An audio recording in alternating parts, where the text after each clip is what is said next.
હા જો સાંભળો, તમે સાંજે આવો ને હા તો ચણાનો લોટ લેતા આવજો, મેદાનો લોટ લેતા આવજો, ઘઉંનો લોટ લેતા આવજો, રાજગરાનો લોટ લેતા આવજો, બાજરાનો લોટ લેતા આવજો, મકાઈનો લોટ લેતા આવજો, અડદનો લોટ લેતા આવજો. બેન હા, અરે મસ્ત જોરદાર એક આઈટમ બનાવવાની છું.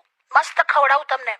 ડ્રોવરમાં બધા મારા ડોક્યુમેન્ટ્સ તૈયાર છે. હા, વીમાની રકમ જે આવે એ સાચવીને વાપરજે. કેમ આવું બોલો છો? વીમો ને બધું? તો આટલા બધા લોટ મંગાય તો શું કઈ આઈટમ અરે સરપ્રાઈઝ. નથી ખાવું મારે. એવું મને સાંભળીને જ ગભરામણ થાય છે. તો શું ખાશો પછી? અરે બધું બહુ છે ખાવા માટે, ખાઈ લઈશું. શું ખાશો? અરે મિડલ ક્લાસ માણસ પાસે ખાવા માટે બહુ બધું હોય. એટલે બગાસા ખાઈશ, હવા ખાઈશ, ઝોંકા ખાઈશ, ઉધરસ ખાઈશ, છીંક ખાઈશ, હિંચકા ખાઈશ, ભાવ ખાઈશ, ધક્કા ખાઈશ, પૈસા ખાઈશ, માથું ખાઈશ, ખોટ ખાઈશ, માર ખાઈશ, પણ તારું બનાયેલું નહીં ખાવું. મૂકી દે. વાવ, કેટલું મસ્ત બોલ્યા યાર.